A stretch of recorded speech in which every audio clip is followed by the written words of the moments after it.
نحمده ونصلي ونسلم على رسوله الكريم أما بعد أعوذ بالله من الشيطان الرجيم بسم الله الرحمن الرحيم صراط الذين أنعمت عليهم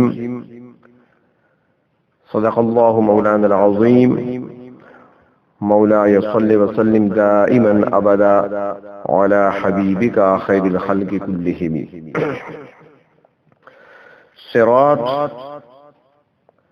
راستہ، الذین ان لوگوں کا، انعمت جن تو نے انعام کیا، علیہم ان پر.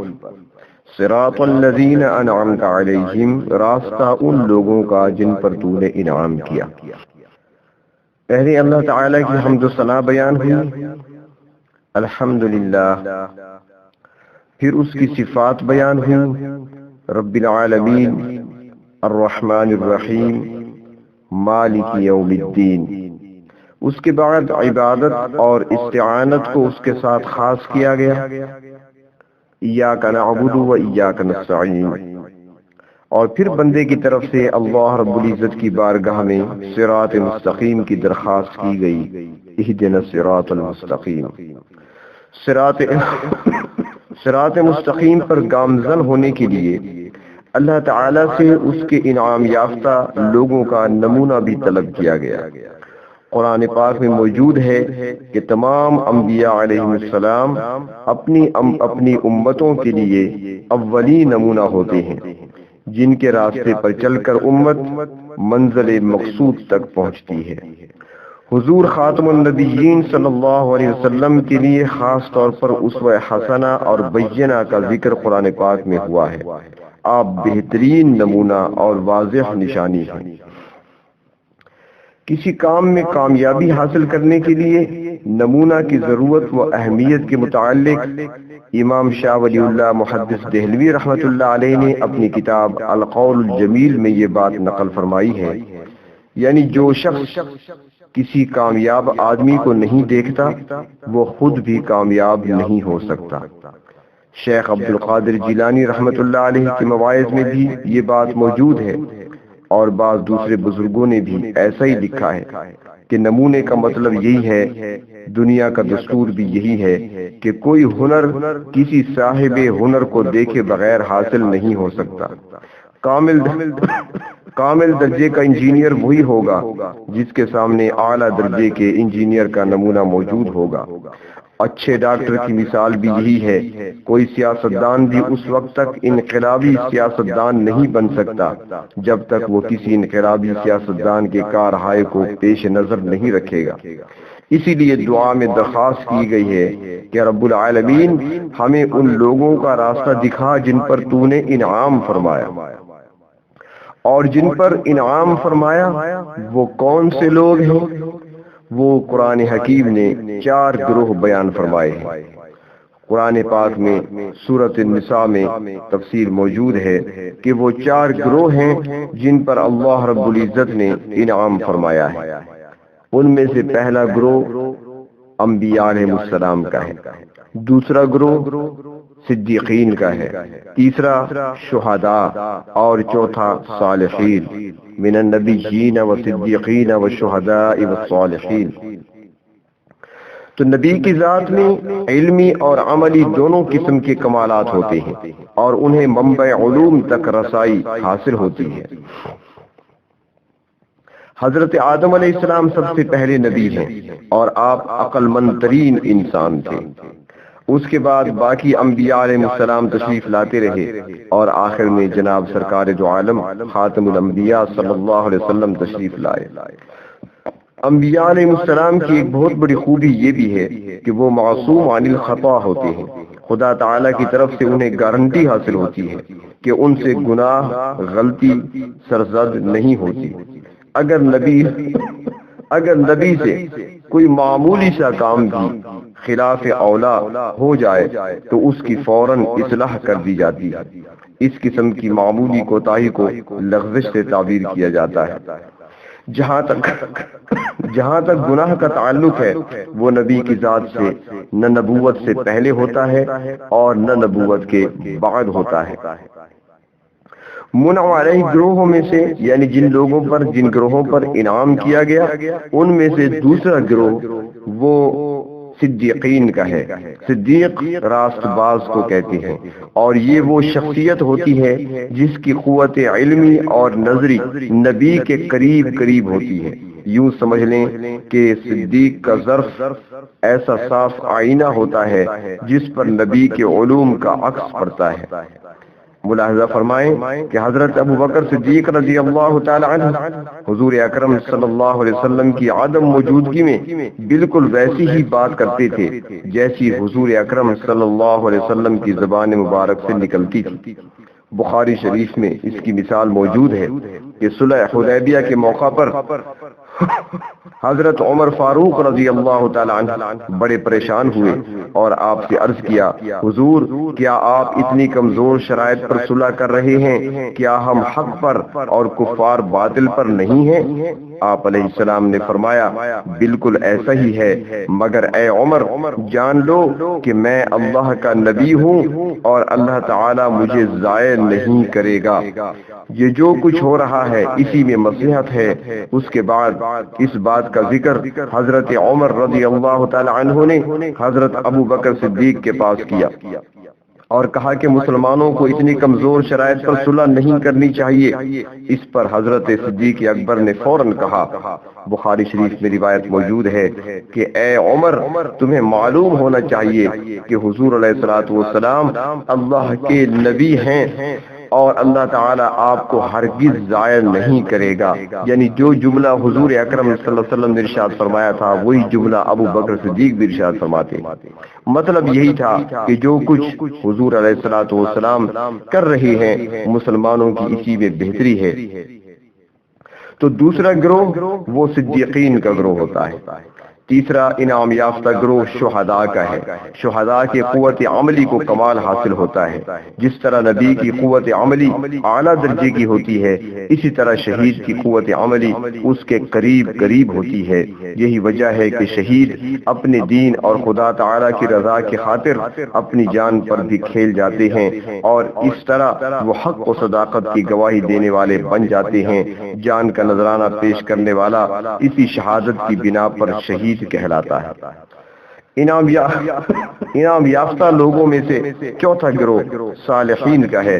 ان کی قوت علمی اور عملی اگرچہ اعلیٰ ترین درجے کی تو نہیں ہوتی مگر ان میں کامل درجے کا اتباع پایا جاتا ہے۔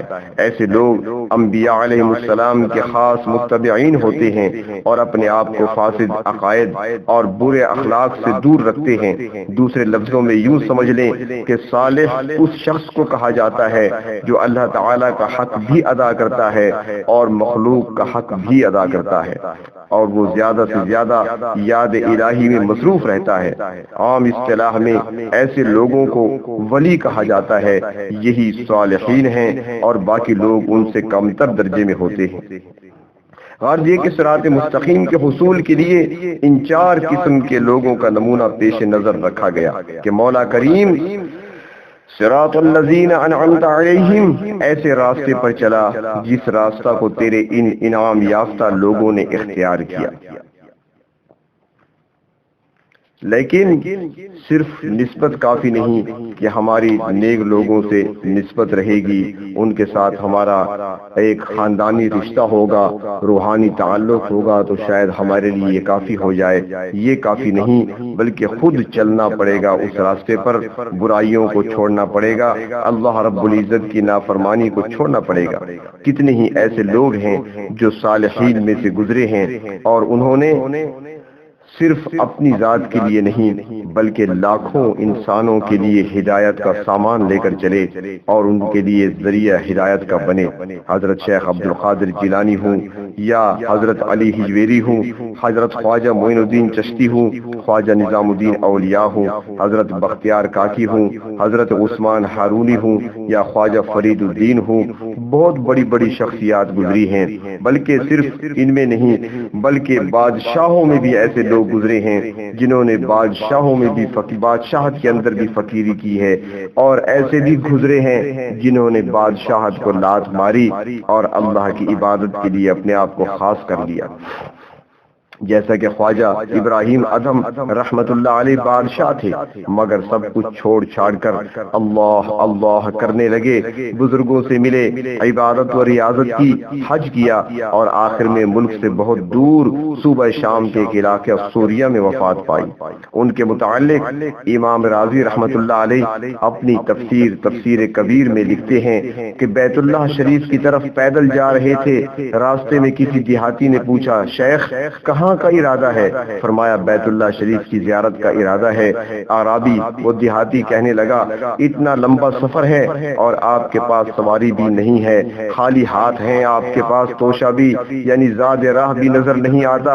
ابراہیم بن ادھم رحمت اللہ علیہ نے جواب دیا بھائی میرے پاس تو بہت سی سواریاں ہیں مگر تمہیں نظر نہیں آتی، جب مجھ پر کوئی مصیبت آتی ہے تو صبر کی سواری پر سوار ہو جاتا ہوں، جب کوئی نعمت ملتی ہے تو شکر کی سواری کو استعمال کرتا ہوں، جب خدا تعالیٰ کی طرف سے کوئی فیصلہ آ جاتا ہے، قضا نازل ہوتی ہے تو میں رضا کی سواری پر سوار ہو جاتا ہوں، اور جب نفس کسی بات پر آمادہ کرتا ہے تو میں یقین سے جان لیتا ہوں اور نفس کو کہتا ہوں کہ زندگی کے زیادہ دن گزر چکے ہیں، تھوڑے دن باقی ہیں، تو مجھے کس راستے پر ڈالنا چاہتا ہے؟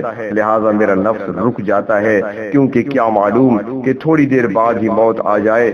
جب دیہاتی نے یہ بات سنی تو کہنے لگا کہ جناب اب تو مجھے ایسا لگنے لگا کہ آپ سوار ہیں اور میں پیدل ہوں۔ بعض ایسے بھی گزرے ہیں کہ جنہوں نے بادشاہی میں بھی فقیری کی، ایسی ہی ایک شخصیت بر صغیر میں اورنگزیب عالمگیر کی تھی۔ کابل سے لے کر برما تک کا علاقہ زیر نگین تھا، مگر شاہی بیت المال سے کبھی ایک پیسہ تک وصول نہ کیا، اپنے ہاتھ کی کمائی پر گزر اوقات تھی، قرآن کریم کی نہایت خوشخط کتابت کرتے تھے، نیز اپنے ہاتھ سے ٹوپیاں بناتے تھے۔ ان دو ذرائع کی آمدنی سے گھر کے اخراجات چلتے تھے۔ آپ کے ہاتھ کے لکھے ہوئے قرآن مجید آج بھی کہیں کہیں ملتے ہیں۔ آپ کمال درجے کے متقی، پرہیزگار اور خوف خدا رکھنے والے تھے۔ یہ مقولہ آپ ہی پر صادق آتا ہے، آنکھیں درشاہی فقیری کردن، یعنی وقت کے بادشاہ ہوتے ہوئے بھی پوری زندگی فقیری کی حالت میں بسر کر دی۔ انگریزوں اور ہندوؤں نے غلط پروپیگنڈا کیا ہے۔ اورنگزیب عالمگیر نے اپنے بھائی کو ناحق مروا دیا، باپ کو قید کر دیا، حالانکہ حقیقت یہ ہے کہ آپ کے بھائی نے ایک مسکین آدمی کو ناحق قتل کر دیا تھا، جس کے بدلے میں آپ نے بھائی کو سزائے موت دی۔ باپ قاتل کی ناجائز طرفداری کرتا تھا، لہذا اسے بھی راستے سے ہٹانے کے لیے قید کر دیا۔ بہرحال آپ انسان تھے اور کوئی انسان غلطی سے خالی نہیں، مگر آپ کے تقوی اور زہد کی کوئی مثال نہیں ملتی۔ بھارت اور دنیا کے اندر بہت سے ایسے لوگ گزرے ہیں جنہوں نے اپنے رب کو راضی کرنے کے لیے فقر کو اختیار کیا، فقیری کو اختیار کیا، اپنے پروردگار کو رضا میں لگے رہے، اس کو راضی کرنے میں لگے رہے۔ ایسے لوگوں کو صالحین کہا جاتا ہے۔ تو بندہ درخواست کرتا ہے پروردگار عالم سے، اہدنا الصراط المستقیم، اے ہمارے پروردگار ہمیں سیدھا راستہ دکھا، دیکھ چکے ہیں تو اس پر ہمیں چلا، ہم چل تو رہے ہیں لیکن قدم ڈگمگا جاتے ہیں، اللہ ہمیں اس پر ثابت قدمی نصیب فرما، ہمیں استقامت نصیب فرما۔ اللہ اکیلے نہیں چل سکتے، لہذا صراط الذین انعمت علیہم، اے پروردگار اس راستے پر ہمیں چلا جس راستے پر تیرے یہ چار گروہ چلے ہیں، انبیاء علیہ السلام چلے ہیں، شہداء صدیقین چلے ہیں، صالحین چلے ہیں، ہمیں بھی اس راستے پر چلا جن لوگوں پر تیرا انعام ہوا ہے، تو نے انہیں انعامات سے نوازا ہے۔ اے اللہ ہمیں بھی اس راستے پر چلا تاکہ ہم بھی تیرے انعامات کے حقدار بن جائیں، تیری سزا سے بچ جائیں، انعام لینے والے بن جائیں۔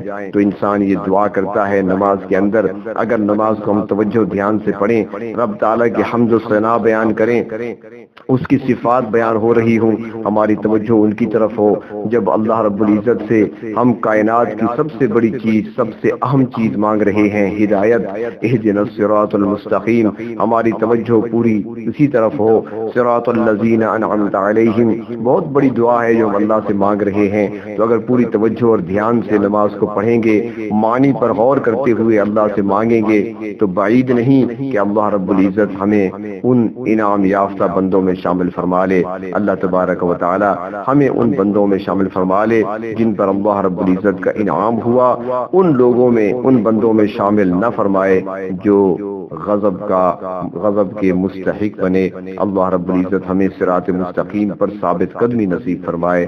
وآخر دعوانا ان الحمد للہ رب العالمین.